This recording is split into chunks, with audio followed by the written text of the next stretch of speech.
Is Nashville just one huge tourist trap?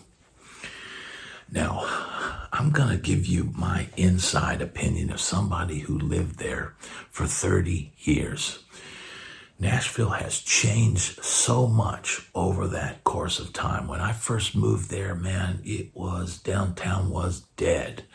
You know, you still had the country music, and Music Row was more of a boom over there. Music Row, somebody asked me the other day, they said, somebody told me Lower Broadway is not the music scene in Nashville. And I'm like, it's one of the music scenes. And if you're a tourist, that's probably the area that you're going to check out. It's the most obvious, full of bars and full of live music. And, if you're going there for the first time, it's probably seemed like a lot of fun. If I was 20 years old and you dropped me off in Nashville, and said, here's a couple $100, go have fun, I'd probably think it was awesome. And I think for a lot of tourists that come from out of town and they come from towns where there's not a lot of live music. And, if you're a fan of country music and you're a fan of classic rock and stuff, I think Nashville's probably a great place for you to visit. You still got to be careful. You still got to watch what you're doing and don't get separated from your group. Stay with your friends. Watch your drinks. Don't drink too much. But, the real question is it a tourist trap? Well, downtown kind of is. You've got your average, drink prices, beer prices, anywhere from $10 to $15. You've got mixed drinks probably going from 15 on up to, $25 for a shot of, top shelf whiskey or tequila or something like that. And you've got a lot of restaurants where the average price, you're looking to spend $25 to $50 a person, if you go to one of the, nicer restaurants. You do have the options of places like Roberts where they've got the recession special, and it's a PBR and a fried bologna sandwich and a moon pie, and it's crazy inexpensive.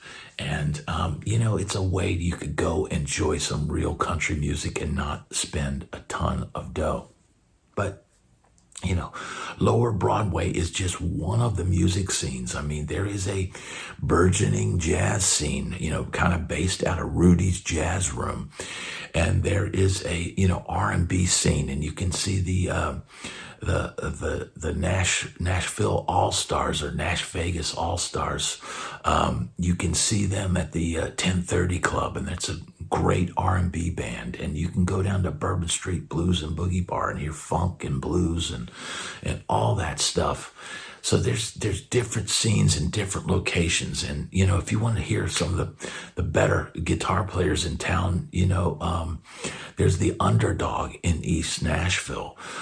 Now, in my, thinking about this video and wanting to answer the question, is Nashville a tourist trap? I just Googled, this is the weekend of August 24th, 2024.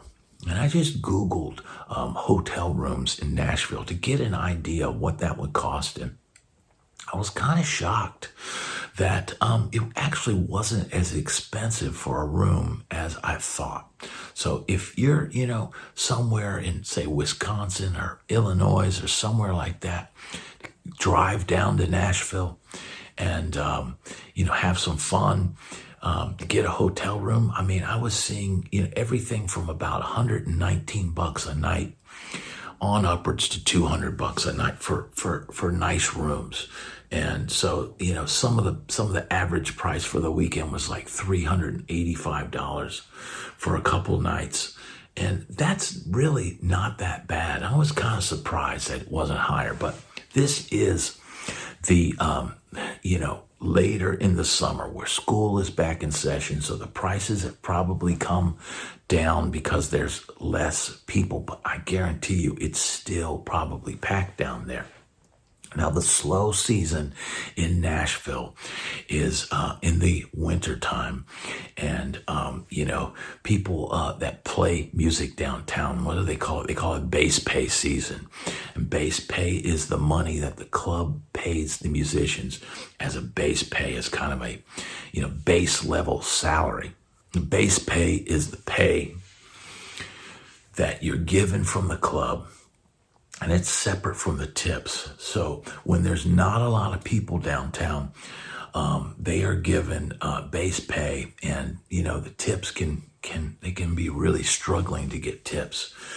So if you wanted to save money and come down when it's the least expensive, book a trip to Nashville in the wintertime. It's what they call base pay season. I would say, after the holidays, January, February, prices are probably going to be the lowest on hotel rooms. Now, the drink prices, they don't lower when it's base pay season. So, you'll have to do your research on where to go. And, going down to Robertson, having the recession special, that would be an inexpensive meal and, a cold beer and some country music for, I think it's $6. I mean, it's crazy inexpensive, and I'm sure they sell a lot of them. But, you can have a good time there for not a lot of money. And, I'd imagine, what we used to do back in the day is buy a 12-pack and have a couple beers and then go hit the town.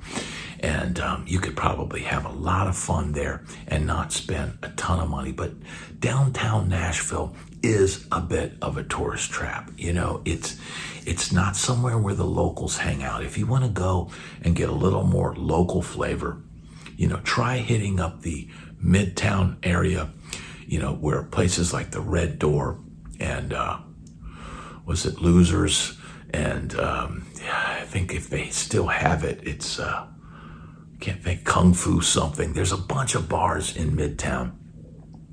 And that gives you a little bit more of a local flavor. And then if you go over to the east side, East Nashville, that also has a Red Door. And right near that Red Door is a whole bunch of little kind of divey bars right there. And that would have more locals in it.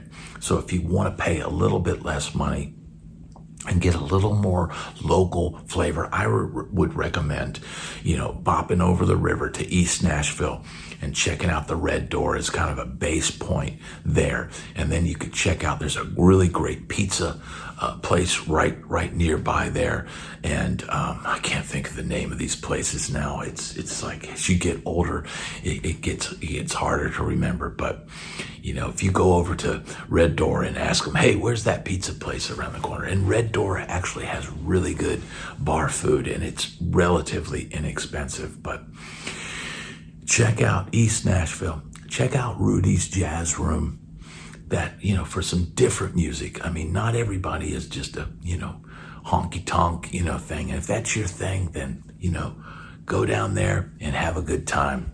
But if you want to get a little different experience, check out places like 3rd and Lindsley, Rudy's Jazz Room, the Underdog in East Nashville. Now, the Underdog is kind of a ways away from everything, so you're going to want to Uber there and probably Uber out of there after you catch a show. But you can catch guys like Guthrie Trapp and some of the upper level players sometimes at the Underdog, and that can be a really good experience. The music down on Lower Broadway is hit or miss. Some of the bands are great, some of the bands are not so great, and you're a lot of times watching groups of guys that are just kind of interchangeable, and I'm playing with this group at this time, and then I'm playing with this group at this time, and so the music can vary sometimes.